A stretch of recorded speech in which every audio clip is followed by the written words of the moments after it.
Hi everyone, my name is Deirdre Timlin and I am going to talk to you about combining stage 2 training with a PhD in health psychology.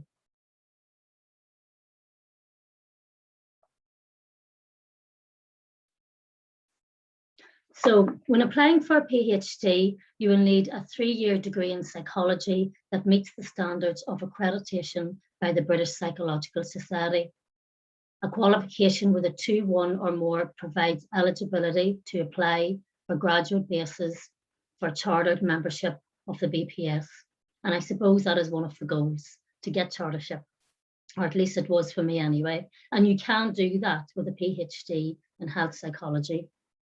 Although getting funding for a PhD is very competitive and you may be up against people with a master's and or even publications. I have a master's with distinction and still didn't get funding the first year round, but don't let that deter you. I then started the PhD part-time, self-funded, and published my master's dissertation and got the funding the second time round. Although I only got 2.5 years funding rather than the standard 3 years, much to my surprise. I believe choosing a supervisor is very important. A PhD is a long, challenging journey, so having a good supportive relationship with your supervisor is crucial. I was torn between a project and my supervisor. I really wanted to stay with my master's supervisor, which I already had a great relationship with, but there was another project that I really liked. However, I chose my supervisor and her project, and it was the best decision I ever made. Because what I learned later on in my PhD was that while the PhD research topic was interesting, my journey of transformation was due to the challenges, learning and growth through the PhD process rather than the research topic itself. It has been a while since I have done my PhD interview, but I felt they wanted to know what skills I have. In particular, can I publish work? Have I presented at conferences or anywhere? And this was actually one of the questions about presenting. So my advice to you is to get out there and present your work. And if you have a piece of work you can publish, do that.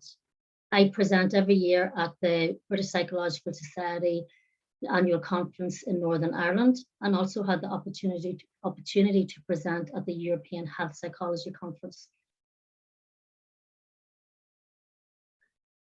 So to be eligible to apply to the BPS Stage 2 training, you'll need graduate basis for chartered membership and a BPS accredited Masters in Health Psychology, which is your Stage 1 training. All the information you need to enroll is on the BPS website under the Health Psychology qualification. And the first step is to find a supervisor. If you're doing a PhD, there may well be a lecturer at your university who can supervise you. I am very, very lucky that my PhD supervisor is also a registered Stage 2 supervisor. So that was just perfect for me. I had already started my PhD about a year before I started my Stage 2 training. And Stage 2 training is a minimum of 2 years full-time. Applying to the BPS Stage 2 is quite a long process, so make sure you give yourself a few months to do the actual application. And the main part of the application is the plan of training. You need to show the Health Psychology Qualifications Board how you intend to meet the 5 competencies, which I will come on to next. There are templates on the BPS website for a range of forms, including the plan of training. And your supervisor may well help you with this. As you're combining Stage 2 with your PhD, you will map your PhD onto the 5 competencies of Stage 2. You don't have to know how you're going to cover all of the competencies,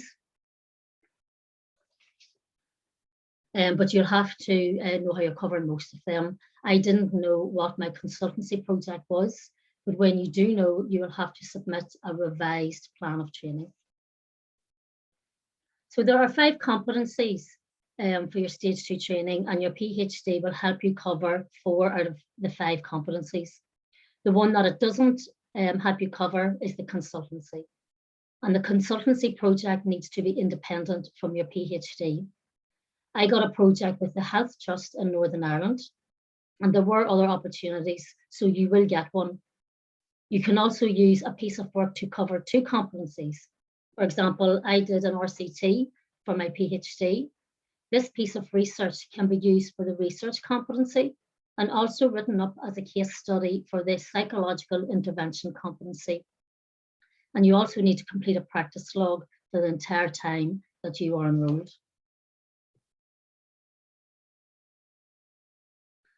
So I feel there are some pros and cons of completing the stage 2 with a PhD.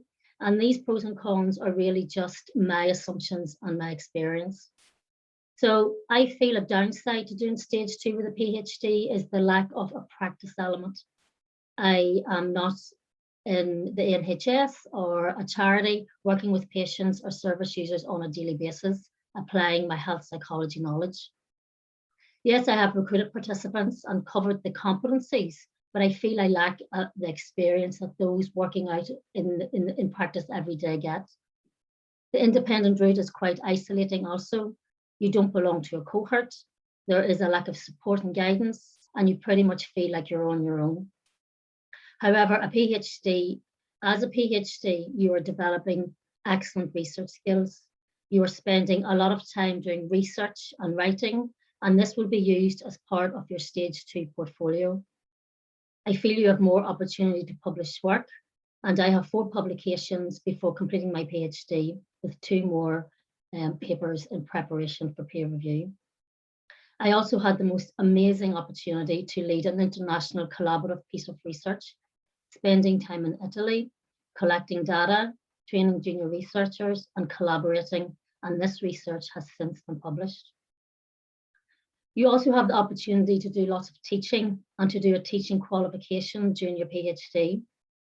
During your PhD, you're expected to present at conferences, and you get to do a lot of networking, which is useful when building a career. I present every year at national conferences, mainly the NIBPS, and had the opportunity to present at the European Health Psychology Conference. Not only does this help you build your profile, but helps build confidence and capabilities, which is just really invigorating. So since COVID-19, a support network has opened up for stage 2 trainees, and there is a health psychology trainee network conversation cafe held monthly, where trainees get together and discuss the competencies. There's often a different health psychologist in attendance, discussing specific competencies and giving their advice, which is really, really helpful. There is also Slack, which is a forum for trainees to chat, and resources are often uploaded. And of course, you have your supervisor who will support and guide you. So I have a few top tips. Consider stage 2 competencies when you're planning your PhD. This is very important. Even though I wasn't starting my stage 2 until about a year into my PhD, I knew I was doing the stage 2 and planned my PhD accordingly. For your stage 2, you have to do a systematic review and a psychological intervention. You may as well do those as part of your PhD, otherwise you will have extra work to do when the time comes to do your stage 2. Keep on top of your practice log. Write something in it once a week. There is a template on the BPS website. The last thing you want to do is to backtrack 6 months or 12 months of logging your practice. It defeats the purpose of what the practice log is all about. Also, don't give up. If you want to do a PhD, if you want to publish that work, you can do it. And choose your supervisor wisely. You will spend 3 to 5 years with your supervisor, so a really good relationship is crucial. And lastly, even if I could go back and just do stage 2, or if Northern Ireland had a doctorate, I wouldn't. The PhD changed my life. Not only did I develop academically, I also went through a major personal development, and that alone was truly worth it. The journey is truly transformational. And thank you.